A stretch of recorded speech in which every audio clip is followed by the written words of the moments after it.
하나님의 말씀은 역대하서 36장 1절에서 4절까지 되겠습니다. 역대하서 36장 1절에서 4절까지 말씀. 제가 봉독에 올립니다. 36장 1절. 국민이 요시야의 아들 요아스를 세워 그 부친을 대신하여 예루살렘에서 왕을 삼으니 요아스가 위에 나아갈 때에 나이 23세더라. 저가 예루살렘에서 치리한 지 석 달에 애굽 왕이 예루살렘에서 그 위를 폐하고 또 그 나라로 은 100달란트와 금 1달란트를 벌금으로 내게 하며 애굽 왕 느고가 또 그 형제 엘리야김을 세워 유다와 예루살렘 왕을 삼고 그 이름을 고쳐 여호야김이라 하고 그 형제 요아스를 애굽으로 잡아갔더라. 아멘. 할렐루야. 날씨가 많이 추워졌죠. 갑자기 추워지네요. 건강 조심하시기 바랍니다. 오늘도 우리의 선한 양심에 하나님께서 말씀으로 우리를 위로하시고 소망을 주실 줄 믿습니다. 오늘 말씀으로 이제 역대하서가 끝이 납니다.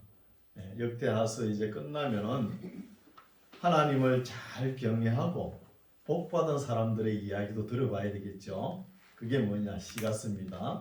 욥기, 시편, 잠언, 전도서, 아가서. 그걸 또 살펴보겠습니다. 이제 역대기를 마지막으로 오늘 말씀을 드리는데 우리가 쭉 읽어보니까 어때요? 역대 왕들의 잘 치리했나 안 했나? 잘한 거는 잘한 것대로 본받고 또 못한 거는 우리가 그렇게 안 하면은 복 받을 거 아닙니까?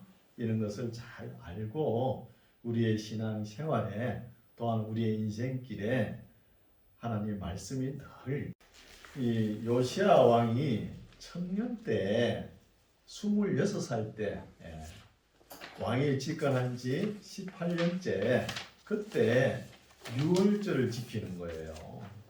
근데 시골에는 이렇게 교회가 크지 않으니까 청년회가 없지요. 교회 그죠? 청년회가 없는데 왜 없냐 하면은 뭐 학교 다니고 공부하다 보면은 또 청년이 되면 또 객지로 공부하러 가거나 직장을 따라 나가버리니까 없는 거예요. 청년 때 참 예수 믿고 하나님의 뜻을 잘 헤아려서 하나님을 잘 경외하면 얼마나 아름답겠습니까? 그래서 요시야 왕이 청년 때 왕이 되죠. 왕이 되고 또 권력도 있지 않습니까? 권력이 있고 또 왕이라고 모든 것을 하나님의 뜻대로 역사를 진행하는 것이 아니라는 거예요. 그래서 하나님의 말씀을 먼저 깨달았죠. 그죠? 성전 수리하다가 하나님께서 율법책을 그 서기관이 발견해가지고 그 율법책을 읽어주니까 깨닫지 않습니까? 깨닫고 대개혁이 일어나는 거예요. 이 개혁이 일어날 때는 하나님의 말씀을 먼저 믿었겠죠. 믿음이 출발인 거예요. 먼저 믿고 또 정의롭게 소신껏 이렇게 해나가는 거예요. 그래서 젊은 날에 뭔 일을 해야 되는 것이죠. 그렇죠? 그런 말씀이 나옵니다. 35장 1절 요시야가 예루살렘 여호와 앞에서 유월절을 지켜 정월 14일에 유월절 어린 양을 잡음이라 하는 거예요. 우리 유대인들의 3대 명절이 유월절, 칠칠절, 초막절이죠. 유월절의 뜻은 넘어간다는 거예요. 유월절 어떻게 했죠? 정월 14일 날 저녁에 양이나 소를 잡아다가 피를 문설주와 인방에 붙이고 급히 보찜을 싸고 나왔지 않습니까? 하나님께서 인도하시니까. 이렇게 나온 거예요. 그래서 이것을 명절로 지키라는 거예요. 왜 지키라는 겁니까? 이것을 지키면서 하나님께서 인도하심을 깨달는 거예요. 그리고 그 뒤에는 칠칠절, 그 다음에는 초막절, 이 3대 명절이지 않습니까? 이 명절을 오늘날 우리는 어떻게 지키냐? 6월절은 부활절로 지키죠. 부활절로 지키고 77절은 오순절, 주님께서 십자가 지시고 부활하신 다음에 50일 만에 성령이 오시죠. 그래서 오순절 또한 성령 강림절로 지키는 거예요. 77절, 맥추절 그러죠. 그리고 이제 초막절은 장막절, 수장절 이렇게 다른 이름으로 표현하죠. 오늘날은 추수감사절로 지키는 거예요. 이렇게 유대인들도 명절이 있으면서 하나님께서 이 역사에 섭리하셨다는 것을 잘 깨닫고 이 명절을 기억하라는 거예요. 기억하라 그러는데 기억을 못하니까 또 기념하라 그러죠. 기념은 기억하고 염두에 두라는 거예요. 그것도 모자라서 이렇게 기록까지 해놓지 않습니까? 우리나라 역사도 보면은 6월절에 비하면 6월절을 보면은 우리나라는 강복절과 같습니다. 일제 압제에서 있다가 그 얼마나 기쁩니까? 얼마나 기쁜데 그 기쁨을 표현할 때 그렇죠? 어제 보았던 흙을 다시 보면서 어제 본 흙인데도 강복절날 보는 날은 흙이 다르다는 거예요. 얼마나 기쁨에 그랬습니까? 그러면서 또 애국가도 만들어 부르고 그것도 우리가 지키잖아요. 그렇죠? 애국가도 지키고 또 제헌절도 보면 우리가 스스로 법을 만들어 공부했고 또 3.1 운동이죠. 그때 일제항거에서 우리가 우리 독립을 외치지 않습니까? 이런 것들을 잘 기억하고 지키라는 것이죠. 그래서 우리나라도 우리 역사에도 이런 것을 기억하고 기록하고 기념일로 지켜나가는 거예요. 태극기는 좀 문제가 있어요. 이 중국의 주역에서 나오는 건데 위에는 빨간 걸 그려놓고 밑에는 파란 걸 하고 극과 극의 대결을 해놔가지고 주변에는 건곤 리감해가지고 주변 열방들이 항상 노리고 있잖아요. 태극기는 바꿔야 되거든요. 애국가는 참 좋죠. 하나님의 보호하사 그죠? 이렇게 잘 지었는데 태극기는 문제가 있다는 거예요. 그렇죠? 이런 것을 우리도 알 수 있습니다. 그래서 35장 1절 요시야가 예루살렘 여호와 앞에서 6월절을 지켜 정월 14일에 6월절 어린 양을 잡으니라. 왕이 제사장들에게 그 직분을 맡기고 면녀라는 단어는 스스로 노력하게 하고 애를 쓴다는 거예요. 6월절을 지키기 위해서 면녀하여 여호와의 전에서 사물을 행하게 하고 비록 오랜만에 6월절을 제대로 지키는 거예요. 아마 지금 역사가 860년 동안 흘러왔어요. 여호수아 이후로.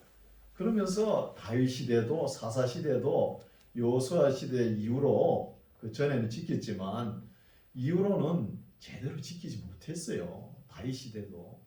그러나 요시야 왕 때 이제 오랜만에 지켜나간 거예요. 바르게 하나님의 율법을 말씀을 규례와 법도를 잘 깨닫고 지켜나가는 것이죠. 3절 또 여호와 앞에 구별되어서 온 이스라엘을 가르치는 레위 사람에게 이르되 거룩한 궤 법궤를 이야기하죠. 법궤를 이스라엘 왕 다윗의 아들 솔로몬의 건축한 전 가운데 두고 다시는 너희 어깨에 매지 말고 마땅히 너희 하나님 여호와와 그 백성 이스라엘을 섬길 것이라. 법궤 이야기가 여기에 한 번 딱 나와요. 바벨론 포로 잡혀갈 때 법궤를 가져갔다 그러면 바벨론에서 생활할 때 법궤 이야기가 나왔을 거 아닙니까? 나오지도 않고 이 법궤 행방을 지금까지도 몰라요. 정확한 근거를 모릅니다. 그러나 추적은 할 수 있어요. 로보암 시대 때 애굽의 시사 왕이 예루살렘을 점령할 때 그때 아마 가져가지 않았나 이렇게 하고 또 하나는 서바 여왕이 예루살렘에서 솔로몬의 실을 가져가지고 아들을 놓죠. 아들 이름이 메네릭이죠. 메네릭이 장성해가지고 아버지를 찾을 거 아닙니까? 찾으면은 너희 아버지가 천하의 솔로몬이다 하니까 아버지를 찾아왔을 거 아닙니까? 그래서 메네릭의 아버지 솔로몬을 찾아와서 묻는 거예요. 아버지는 나라를 이렇게 어떻게 치리하셨기에 이 나라가 이렇게 부강하고 잘 됩니까? 물으니까 다른 것이 있다. 그러면서 법궤 이야기를 하는 거예요. 하면서 하니까 법궤를 만들어 달라는 거예요. 그래서 법궤를 똑같이 만들었는데 가짜하고 진짜하고 다를 거 아닙니까? 가짜는 예루살렘에 놔두고 진짜를 이 메네릭 왕자가 가져가지 않았나. 그러면서 서바제에 가서 메네릭 왕조가 형성이 되죠. 그런 것을 볼 수 있습니다. 그런데 정확한 이야기는 아니죠. 아닌지 모릅니다. 그러면 지금 예루살렘에는 예루살렘 성전 그 자리에 이슬람 사원이 들어서 있죠. 오마르 성전에 해가지고 유대인들이 힘과 능력으로 돈으로 예루살렘 성전을 지으려면은 금방 짓습니다. 이 사람 그거 뭐 많지만도 아무것도 아니에요. 유대인들에 비하면은. 그런데 성전은 짓는데 옛 모습을 찾아가지고 짓는데 법궤가 없다는 거예요. 여러분 성전 지어놓으면 법궤 없으면은 그 되겠습니까? 법궤 행방을 모르는 거예요. 애굽 시사왕이 가져갔다 그러면은 그 법궤를 갖다가 녹여가지고 뭐 금송아지를 만드는지 그러면은 영원히 못 찾을 거 아닙니까? 이게 수수께끼로 남아있죠. 네. 4절 너희는 이스라엘 왕 다윗의 글과 다윗의 아들 솔로몬의 글을 준행하여 너희 족속대로 반열을 따라 스스로 예비하라는 거예요. 다윗 시대 때 24반열이 있었죠. 한 반열이 15일씩 봉사하면 1년이 가버린 거예요. 하나님께 예배드린 것 모든 성전 관리 이런 모든 것을 책임지고 한 반절씩 봉사하도록 이런 제도가 있었죠. 5절 너희 형제 모든 백성의 족속의 차수대로 또는 레위 족속의 차수대로 성소에 서서 스스로 성결케 하고 유월절 어린 양을 잡아 너희 형제를 위하여 예비하되 여호와께서 모세로 전하신 말씀을 쫓아 행하라는 거예요. 여기에 역대기 기자의 의도가 포함되어 있는 거예요. 원 모습대로, 원 목적대로, 하나님의 말씀대로 다윗 시대와 솔로몬 시대로 회복하자는 거예요. 지금 항무지가 된 예루살렘에 왔지 않습니까? 바빌론 70년 동안 징역살이하고 와서는 나라를 이렇게 세워보자는 의도가 있는 거예요. 다윗 시대처럼 반열 이야기도 하고 이러지 않습니까? 회복해보자는 것이죠. 6절 스스로 성결케 하고 유월절 어린 양을 잡아 너희 형제를 위하여 예비하되 여호와께서 모세로 전하신 말씀을 쫓아 행할지니라. 옛 모습으로 복원하자. 7절 요시아가 그 모인 백성들에게 자기의 소유 양떼 중에서 어린 양과 어린 염소 3만과 수소 3천을 내어 유월절 제물로 주는 거예요. 유월절 제물로 3천마리. 엄청나죠. 1천 번제는 아무 의미도 없어 보이죠. 3,000번제 하려면 그렇죠? 3,000마리를 그날 잡는 거예요. 불에 잡아가지고 불에 태우는 것이죠. 8절 방백들도 절거이 희생을 드려 백성과 제사장들과 레위 사람들에게 주었고 하나님의 전을 주장하는 자 hil기야와 스가랴와 여이엘은 제사장들에게 양 2,600과 수소 300을 유월절 제물로 주었다는 거. 엄청나죠. 소와 양이 제물로 들어오는 것이. 그러니까 이때 소와 양을 잡아야 되는데 예루살렘 안에 막 피가 막 흥덩할 거예요. 피가 얼마나 넘치는지 개울을 이루는 거예요. 개울을. 또랑을 이루는 거예요. 또랑을. 역사상 최고 많은 피를 흘린 도시가 예루살렘입니다. 예루살렘. 하나님의 뜻이 있는 곳에 왜 이렇게 피를 많이 흘렸냐는 거예요. 하나님께 예배 드리기 위해서 짐승의 피가 있죠. 또 하나님의 말씀을 전가하기 위해서 오신 예언자, 선지자, 이런 사람들의 피도 있잖아요. 하물며 하나님의 아들, 하나님의 피도 있다는 거예요. 예수님의 피도 있지 않습니까? 흘리지 않았습니까? 엄청난 피를 흘린 곳이죠. 9절, 또 레위 사람의 두목들 곧 고나냐와 그 형제 서마야와 느다넬과 또 하사바와 여이엘과 요사밧은 양 5천과 수소 500을 레위 사람들에게 유월절 제물로 주었더라. 이 레위인들이 이 제물을 잡는다고 얼마나 애를 썼겠습니까? 많은 제물을 잡아가지고 하나님께 먼저 드리고, 또 거기에 제물을 가지고 온 사람들, 그때는 뭐 식당이나 뭐 있었습니까? 또 먹어야 되잖아요. 먹을 것도 챙겨주는 거예요. 그런 이야기가 나오죠.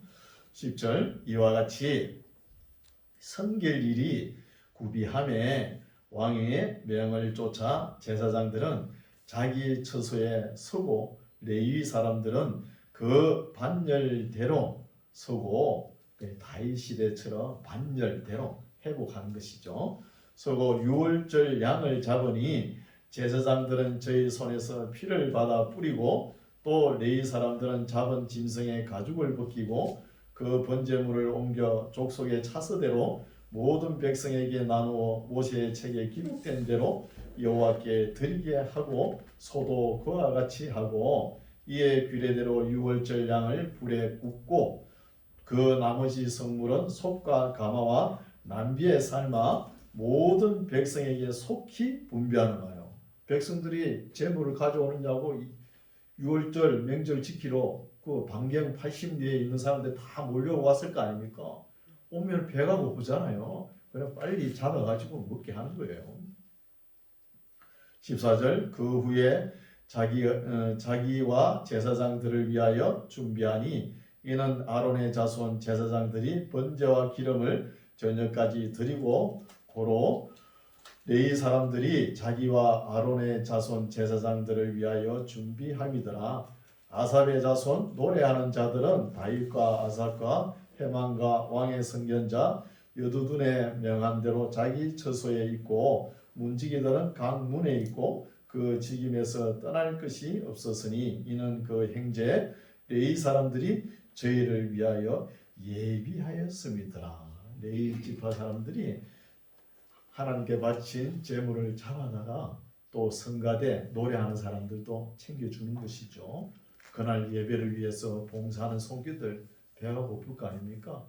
이렇게 챙겨주는 거예요. 이렇게 세밀하게 기록해놨습니다.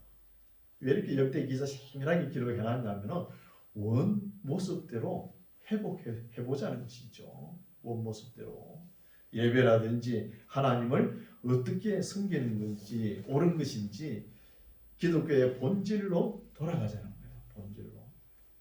오늘날도 이 기독교가 바르게 되려면 이런 말씀을 읽고 본질로 회복돼야 되는 거예요.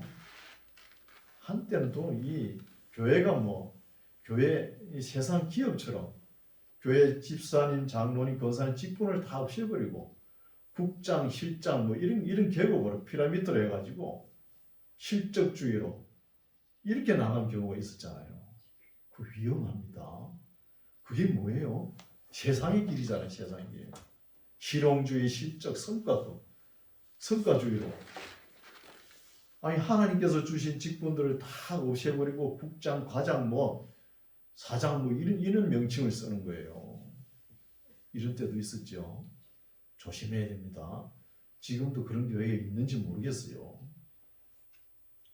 그래서 기본적인 틀을 이거 자꾸 삐딱하게 이렇게 세상을 따라가면은 교회는 무너지는 거예요. 하나님께서 왜 목사를 세우고 장로를 세우고 권사님을 세우고 집사님을 세우고 이렇게 합니까? 교회 질서를 위해서 세우잖아요. 또 하나님을 어떻게 섬겨야 되는지 이런 식으로 너희들이 섬겨라 이렇게 내려왔잖아요. 16절, 이와 같이 당일에 여호와를 섬길 일이 다 준비되매 요시야 왕의 명대로 유월절을 지키며 번제를 여호와의 단에 드렸으며 그때에 모인 이스라엘 자손이 유월절을 지키고 연할 이어 무교절을 7일 동안 지킨다는 거예요. 유월절은 정월 14일 저녁에 지키죠. 1박 2일로 끝나는 거예요. 15일 되면 끝납니다. 그럼 15일부터는 무교절 일주일이 시작되는 거예요. 이 무교절은 누룩 있죠. 부풀게 이 누룩을 넣지 않는 음식을 먹어야 되는 거예요. 그 전병 같은 거 누룩 넣지 않으면 부풀기 없으면 얼마나 맛이 없겠습니까? 맛없는 음식을 먹으면서 일주일 동안 하나님의 은혜를 생각하라는 거예요. 이게 무교절입니다. 18절 선지자 사무엘 이후로 이스라엘 가운데서 유월절을 이같이 지키지 못하였고 이스라엘 여러왕도 요시야가 제사장들과 레위 사람들과 모인 온 유다와 이스라엘 무리와 예루살렘 거민과 함께 지킨 것처럼은 유월절을 지키지 못하였더라는 거예요. 요시야 왕 시대 때 온전히 유월절을 지켰다는 거예요. 다윗 시대, 사무엘 시대, 사사 시대 지키다 했지만 온전하게는 지키지 못했다는 거예요. 19절 요시야 위에 있은 지 18년에 이 유월절을 지켰다.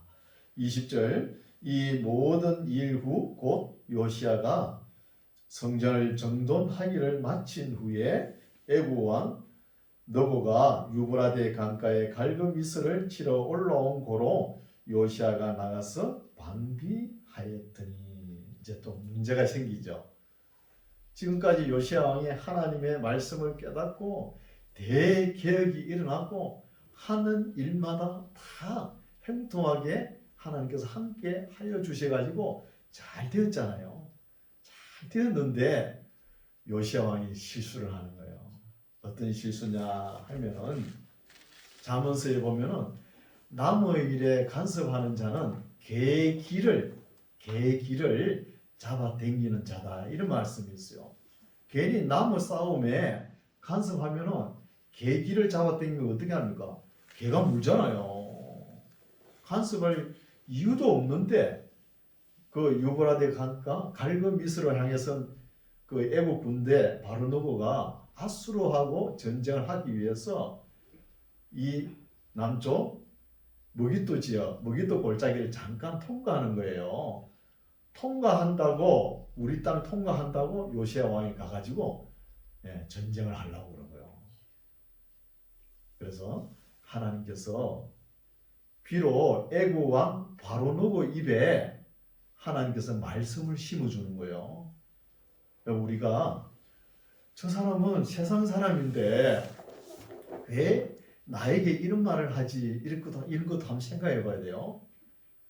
옆에 주변 사람들에게 하나님께서 말씀을 심어가지고 나에게 들려줄 수 있다는 거예요. 들려주면은 이걸 깨달아야 되는 거예요. 빨리빨리.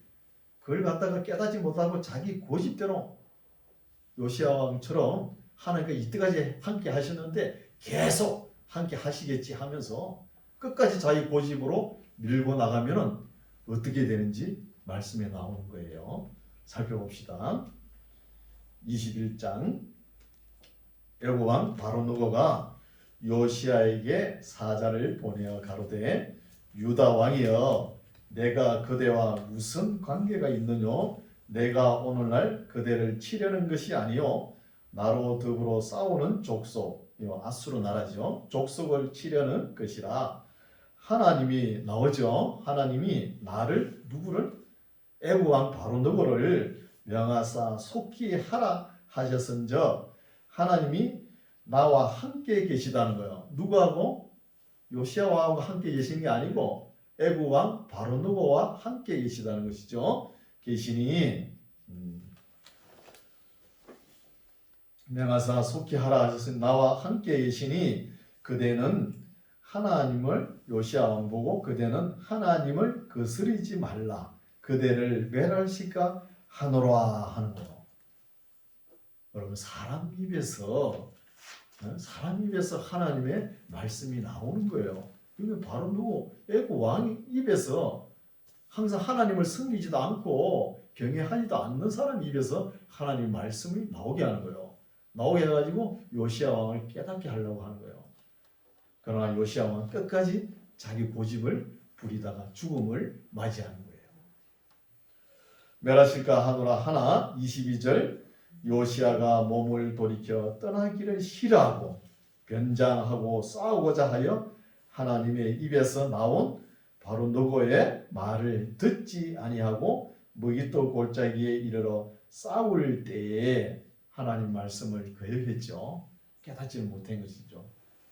우리가 잘못 생각하면 이렇게 될 수 있어요.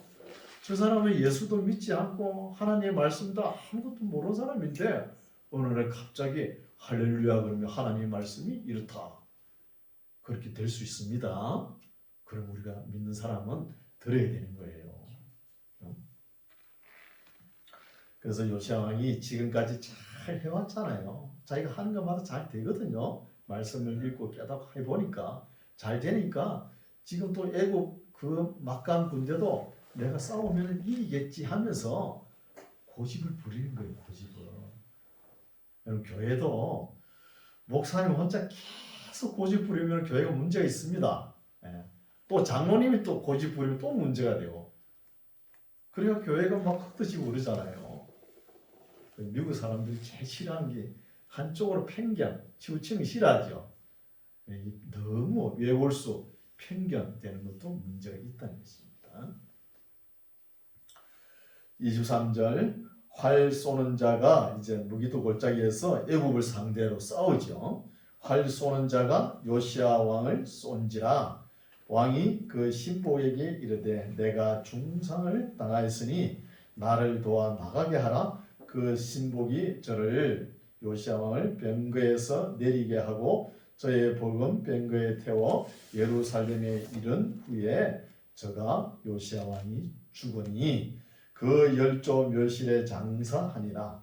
온 유다와 예루살렘 사람들이 요시야를 슬퍼하고 예레미야는 저를 위하여 애가를 지었다는 거예요. 우리가 읽는 예레미야 애가가 아닙니다. 다른 애가를 지었으며 노래하는 남자와 여자는 요시야를 슬피 노래하니 이스라엘의 규례가 되어 오늘날까지 이르렀으며 그 가사는 애가 중에 기록되었다는 거예요. 이 요시야가 이렇게 나무 집안 싸움에 나무 일에 관여해가지고 이렇게 마지막 유다 혈통에 참 반짝이는 왕인데 대계획을 더 해야 되는데 하지 못하게 이렇게 허무하게 죽음을 맞이하는 거예요. 이렇게 죽음을 맞이하니까 백성들이 얼마나 슬프겠습니까? 그래서 너무 슬픔의 대명사 하다들 림몬의 애통함과 같다는 거예요. 유대인들이 가장 슬플 때 하다들 림몬의 애통이라고 그랬죠. 이런 것처럼 애통해가지고 백성들이 많이 마음이 상하는 것이죠. 26절 요시야의 남은 사적과 여호와의 율법에 기록된 대로 행한 모든 선한 일과 그 시종 행적이 이스라엘과 유다 11기에 기록된다는 것이죠. 기록된 걸 보고 아는 것이죠. 이제 36장 이제 오늘 본문 유다 왕실의 몰락입니다. 국민이 요시야의 아들 여호아스를 세우고 요시야의 다음 왕 여호아스를 세워 그 부친을 대신하여 예루살렘에서 왕을 삼으니 여호아스가 다른 이름은 살룸이라 그러기도 하죠. 여호아스가 위에 나아갈 때 왕위에 등극할 때 나이가 23세더라. 저가 예루살렘에서 치리한 지 석 달 되었다는 거예요. 왕위에 등극한 지. 애굽 왕이 예루살렘에서 그 위를 펴하고 또 그 나라로 은 100달란트와 금 1달란트를 벌금을 내게 하며 애굽 왕 바로누고가 또 그 형제 엘리야김을 세워 유다와 예루살렘 왕을 삼고 그 이름을 고쳐 여호야김이라 하고 그 형제 요아스를 애굽으로 잡아가는 거예요. 그러니까 요시야 다음에 아들 요아스를 이스라엘 백성들이 왕으로 세워놨는데 애굽 왕 바로누고가 와가지고 그 왕위를 폐하고 그리고 여호야김을 왕으로 등극시키는 거예요. 이거는 왜 이랬냐면 이스라엘 백성은 너무 힘이 없으니까 그런 거예요. 나라가. 좀 있으면 바벨론 느부갓네살 왕이 또 왕위를 변경시키는 거예요. 그런 이야기 나오죠. 5절 여호야김이 이제 왕으로 등극합니다.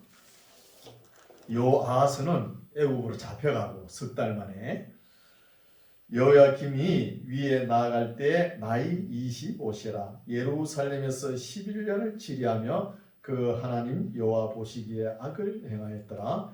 바벨론 왕 느부갓네살이 올라와서 치고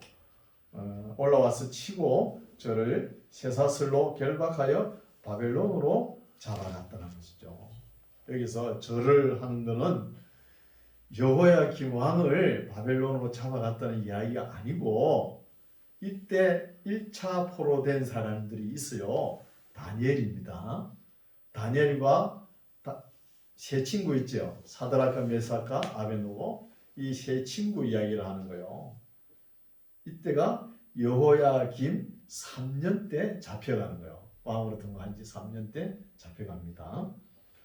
7절 느부갓네살이 또 여호와의 전 기구들을 바벨론으로 가져다가 바벨론에 있는 자기 신당에 두었더라. 하나님께 드리는 예물 성전 기구들을 다 또 가져가죠. 8절 여호야김의 남은 사적과 그 행한 모든 가증한 일과 그 심술이 이스라엘과 유다 열왕기에 기록되니라. 그 아들 여호야긴이 대신하여 왕이 됩니다. 그래서 여호야김 심술이 얼마나 못됐는지 심술이라 그러면 놀부죠. 놀부. 그래서 이 여호야김 왕도 이 기본적인 타락한 모습이 보이는 거예요. 심술이 너무 많으면 안 되죠. 우리나라에도 다 각자의 이런 마음이 다 있죠. 사촌이 논을 사면 배가 아프잖아요. 그죠? 이런 심술들이 다 있죠. 9절 여호야김이 이제 왕이 되죠. 여호야김은 11년 치리하다가 이제 아들 여호야김에게 왕위를 물려주죠. 아들. 그리고 여호야김하고 첫 번째 왕이 된 사람 요아하스는 행제관입니다. 그리고 또 이제 여호야김 다음에 시드기야 왕이 등극하죠. 이 세 사람 삼행제관이에요. 행제관입니다. 정시 유다 혈통은 어디에서 끝이 나느냐? 여호야김, 요시야, 여호야김, 여호야긴에서 끝나는 거예요.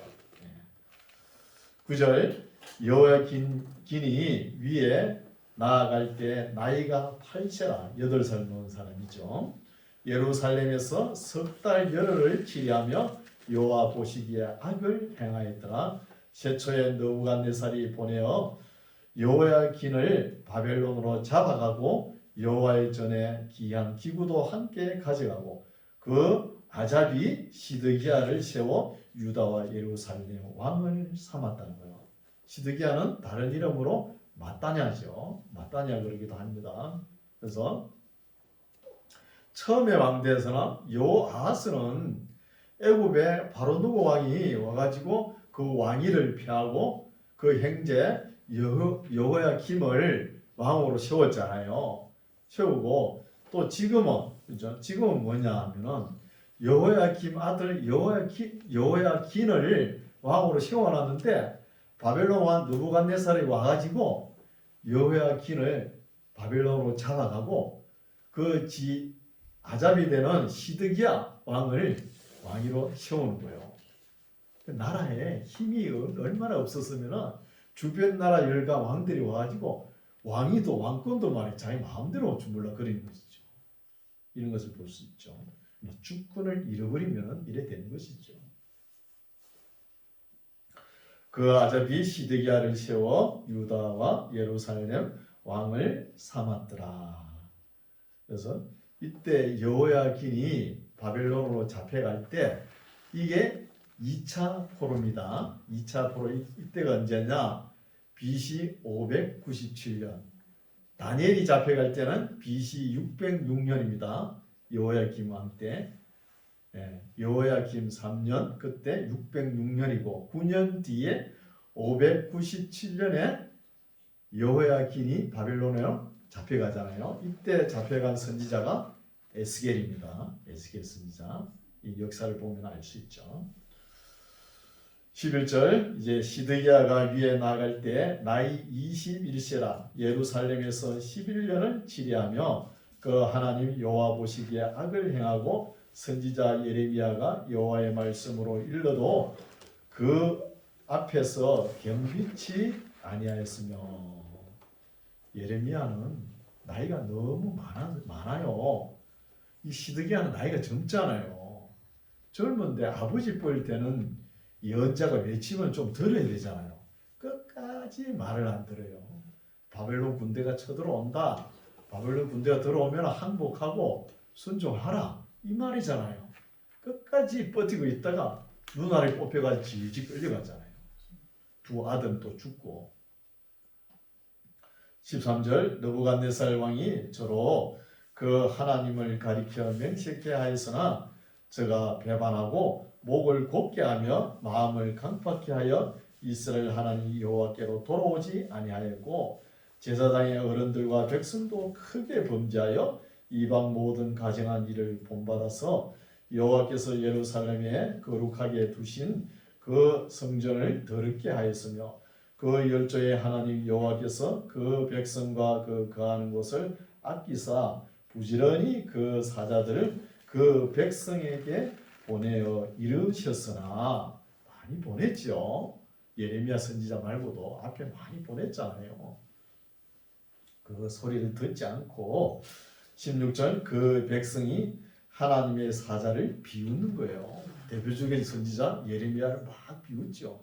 비웃고 예레미야가 막 바벨론의 군대가 쳐들어오니까 제발 항복하십시오 왕이시여 이렇게 외치면 쓸데없는 소리 한다고 이 예레미야를 갖다가 큰 웅덩이에 빠뜨리고 또 먹을 것도 주지 않고 굶게 만들잖아요.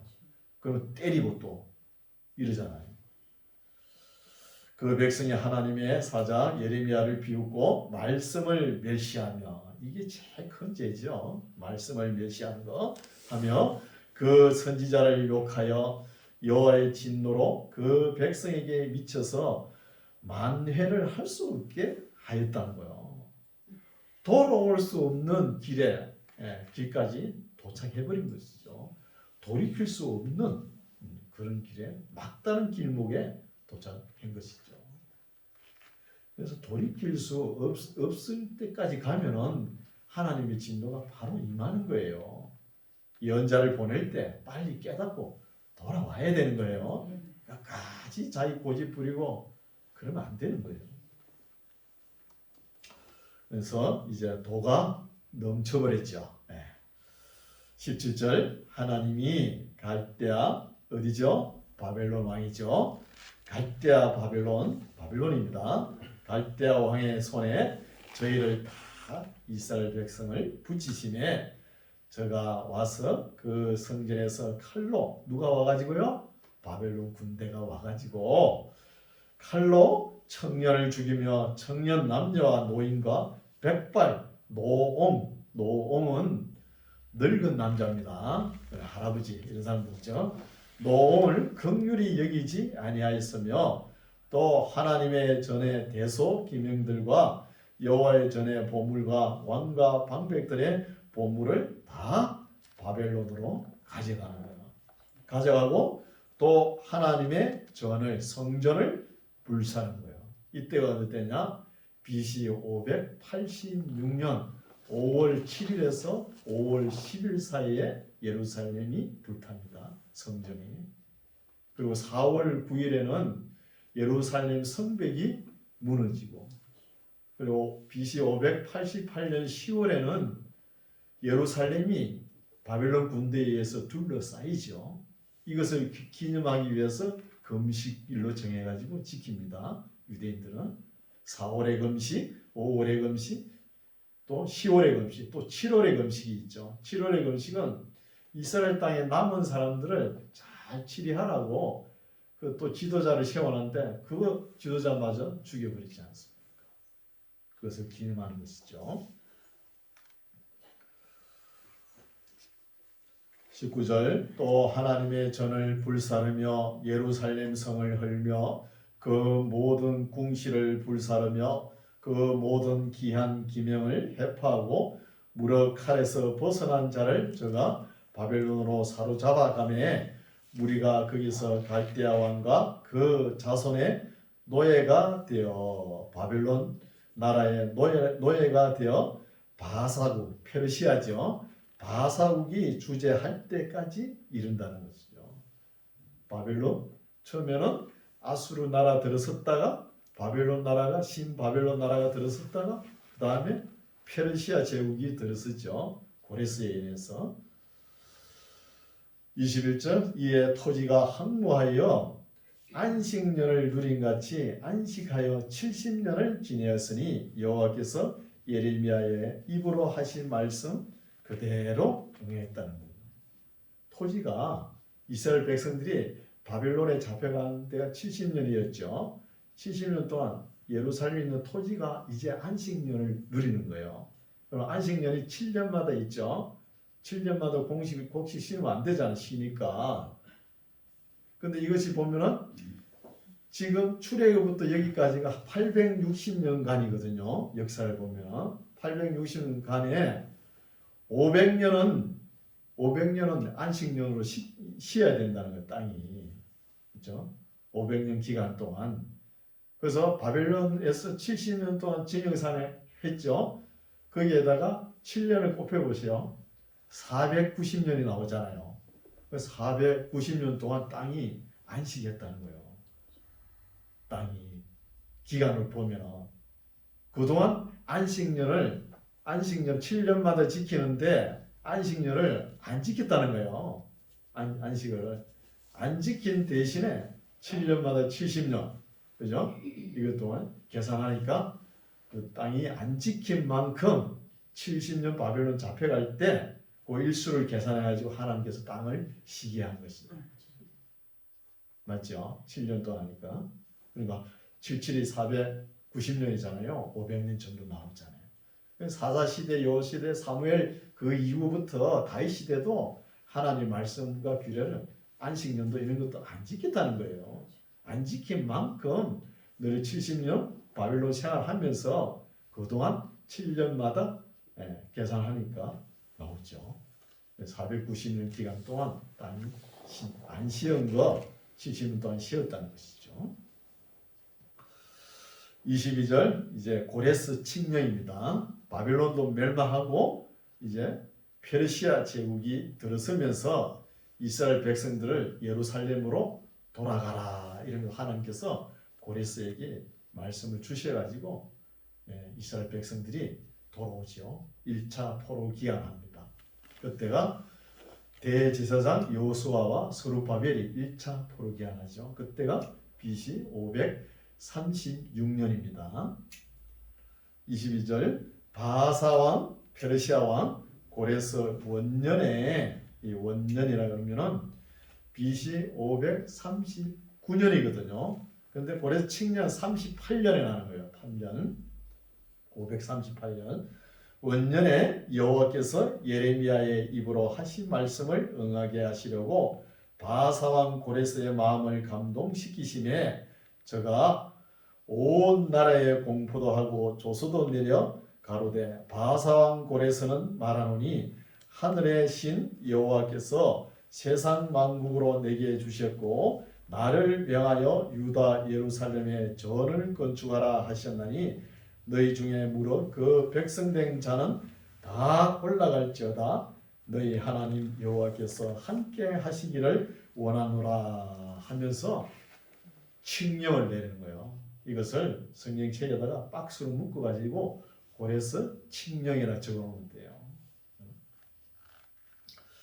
그래서 이때가 538년에 BC 538년에 고레스 칙령을 내리고 난 뒤에 이스라엘 백성들이 한 1년 반 동안 준비를 합니다. 이제 고국 땅에 돌아가야 되잖아요. 1년 반 동안 준비해가지고 딱 도착해 보니까 오는데 4, 5개월 지나잖아요. 해보니까 536년인 거예요. 그러니까 1차 포로 시기 언제죠? 다니엘이 잡혀갔을 때. 그때가 BC 606년이거든요. 6년에서 536년 빼보시오. 딱 70년 만에 돌아오는 거예요. 그 예레미야가 얘기하는 거 딱 맞잖아요. 그렇게 하나님께서 맞추신 것이죠. 하나님의 시간표는 정확하죠. 그래서 역대기가 이제 끝이 나는데 히브리인들의 성경은, 유대인들의 성경은, 구약 성경은 여기가 끝납니다. 물론 신약도 안 믿지만 그분들은 여기가 끝나는 역대기가 제일 끝입니다. 그런데 우리는 신약까지 있으니까 이 성경 배열이 우리가 읽는 성경이 더 정확하지요. 왜냐면 여기서 그래서 칙령 나고 난 뒤에 1차 포로기한, 2차 포로기한 내용이 에스라서의 뒤에 나오지 않습니까? 그런 게 정확하게 잘 기록되어 있다는 것이죠. 네, 역대기를 마치는데 우리가 여기서 역대 왕들의 잘한 것과 못한 것 이런 것을 우리가 잘 읽어가지고 우리 신앙 생활에 보탬이 되어야 되겠죠. 또 교훈된 말씀도 읽고 이렇게 신앙 생활 하시기 바랍니다. 그래서 우리 교회는 창세기부터 계시록까지 제가 왜 이렇게 설교를 주장하느냐 하면 전체적인 안목을 봐야 자기 신앙의 가치관과 세계관과 이런 것이 보이는 거예요. 그냥 여기저기 읽다 보면 순수도 모르고 항상 이 예배당에 나가면 뭔가 이루어지지 않는 거예요. 멍한 하늘에서 구름처럼 엉키고 섞여가지고 뭐가 뭔지 몰라요. 한 것이 딱 정리해가지고 우리 신앙 양심에 선한 양심이 심어가지고 생활을 하면은 하나님의 말씀도 잘 알고 첫째 알아야 되잖아요. 알고 우리가 우리 삶 속에 옮겨야 하나님의 영광이 나타나는 거예요. 이런 마음으로 하나님의 말씀을 늘 가까이 하시고 준행하시기 바랍니다. 기도하겠습니다. 하나님 아버지 감사합니다. 구약 성경의 역사서 예언서까지 다 살펴보았습니다. 역사서를 통하여 배운 교훈의 말씀을 잘 기억하고 삶 속에 적용할 수 있도록 성령님 함께하여 주시옵소서. 또 하나님의 말씀을 잘 지켜서 은혜 받았던 사람들이 남긴 시와 찬미와 신령한 노래와 지혜 문서 시가서를 이제 공부할 텐데 이 말씀도 잘 배울 수 있도록 우리 주님 함께하여 주시옵소서. 예수님 이름으로 기도드립니다. 아멘.